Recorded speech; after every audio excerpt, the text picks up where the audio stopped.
কিভাবে বলবেন, মানে পেছনের কারণটা কি? সত্যি কথা বলতে ভাই যে অ্যাজ এ প্রফেশনাল প্লেয়ার হিসাবে অনেক কথাই হবে, বাট আমাদের মনে হয় যে মাঠে যখন আমরা ঢুকি তখন বাইরে কি হচ্ছে না হচ্ছে এটার দিকে বেশি ফোকাস করি না। তো বাইরের দিকটা নিয়ে যত বেশি ফোকাস করব তত মাঠের খেলাতে খারাপ ইমপ্যাক্ট পড়বে। তো আমরা ট্রাই করি যে যেটা বাইরের জিনিস বাইরেই যেন থাকে আর মাঠের জিনিস মাঠেই যেন থাকে। আপনাদের একটা চেক দেওয়া হয়েছিল, সেটা কি মানে আপনার পেমেন্টটা কি ক্লিয়ার হয়েছে কিনা? এখন পর্যন্ত চেক জমা দিতে বলেছে, আমরা জমা দিয়েছি, আমরা হয়তো কালকে একটা আপডেট পাবো। জি। ভাই, তাসকিন আহমেদ ক্যাপ্টেন হওয়ার পর আপনারা 4টি ম্যাচের মধ্যে 3টি জিতেছেন, এর আগে 8টি ম্যাচের মানে 6টা 5টা ম্যাচে হারে। ক্যাপ্টেন চয়েসে কি ভুল ছিল কিনা? না, এরকম না বিষয়টা। তখন হয়তো পারফর্ম করতে পারে নাই, কারণ একা ইন্ডিভিজুয়ালি পারফর্ম করে তো একটা পুরো টিমকে জিতানো সম্ভব না। তো সবাই প্রত্যেক দিনই ভালো করার চেষ্টা করছে, সামাও হয় নাই, বাট এখন শেষের দিকে এসে সবাই মোটামুটি দেখেন সবাই পারফর্ম করতেছে। এটাই পারফরমেন্সটাই হলো ইম্পর্টেন্ট। ম্যাডাম, লাস্ট ইয়ার আপনি ঢাকা ডমিনেটার্সে ছিলেন, দুর্দান্ত দুর্দান্ত টাকা। দুর্দান্ত ঢাকায় ছিলেন। তো ওইখানে ম্যাচ খেলার তেমন সুযোগ হয়নি, 2-3টা ম্যাচ 4টা ম্যাচ ছিল।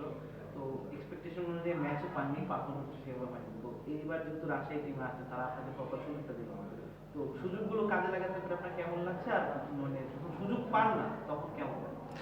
ফার্স্ট অফ অল ধন্যবাদ জানাই রাজশাহী গ্রুপের সব ম্যানেজমেন্টকে, যে তারা আমাদের জন্য অপরচুনিটি করে দিয়েছে আমার জন্য বেসিক্যালি। এর আগের বছরে যেটা হয়েছে সেটা হলো এই 4টা ম্যাচ সুযোগ পেয়েছি। আমি বলবো না যে সুযোগ পাইনি, বাট সুযোগগুলো কাজে লাগানোর দায়িত্ব ছিল আমার, সামাও পারিনি। বাট ব্যর্থতার দায়ভার সবসময় আমিই নিই, কারণ এখন জাস্ট আমার শুরু। আমি চেষ্টা করি সব ম্যাচে ভালো করার, বাট কোনো সময় হয় কোনো সময় হয় না। বাট অপরচুনিটি এবার বেশি পাচ্ছি দেখে ভালো খেলার চেষ্টা করতেছি। বাপ্পি, মেহরাব, আপনি নিজেও বললেন যে আপনার ক্যারিয়ারটা মাত্র স্টার্ট হইল।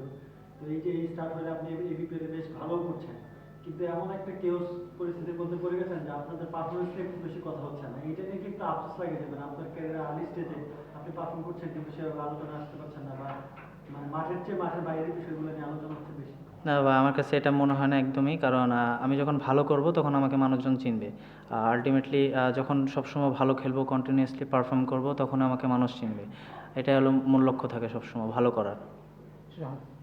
এরকম আপনার মূল রোলটা আসলে সবসময় আমরা জানি যে ব্যাটিং, আপনার ব্যাটিংটা মূল স্ট্রেংথ, বাট আজকে আসলে বোলিং করে ম্যাচ জেতালেন। তো ব্যাটিংটা আসলে এখন পর্যন্ত যেটা হয়েছে যে খুব বেশি বোর রানিংস আসলে নেই, তো মানে ব্যাটিংটার দিকে কি আসলে আর একটু করার? অবশ্যই ব্যাটিং নিয়ে আমি যেরকম আপ টু দ্য মার্কে ভেবেছিলাম ওরকম করে শুরু করতে পারিনি। এটা আমার ব্যর্থতা, বাট আমি স্টিল ট্রাই করতেছি যে কীভাবে কামব্যাক করা যায় বা কীভাবে বড় ইনিংস খেলা যায়।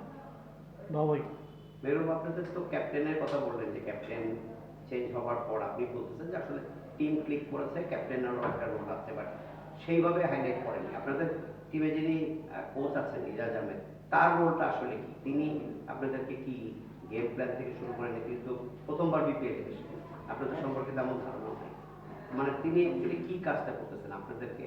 শুধুই একটা কনভেন্স তৈরি করতেছেন, না গেম প্ল্যান বা আদার্স ব্যাটিং অর্ডার বা বোলারদের কার কি রোল এগুলো ঠিক করে দিচ্ছেন? না দেখেন, উনি পাকিস্তানে এজ লেভেলে সম্ভবত কাজ করে।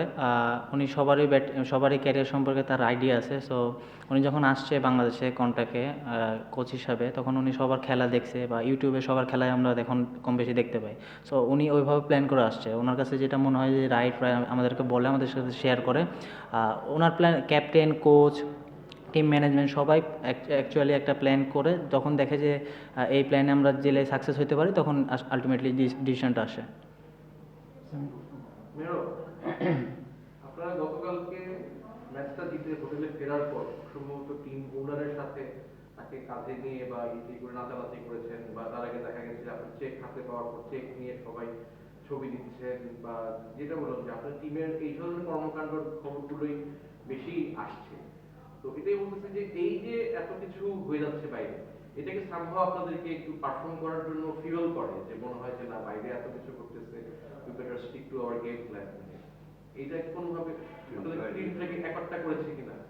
না, এটা মানে একটু হলেও ইমপ্যাক্ট ফেলে, বলবো না যে ইমপ্যাক্ট ফেলে না, কারণ প্রফেশনাল প্লেয়ার হিসাবে বাইরে যখন অনেক বেশি কন্ট্রোভার্সি হয় তখন এটা আমাদের জন্য খারাপ, বা প্রত্যেকটা প্লেয়ারের জন্যই খারাপ।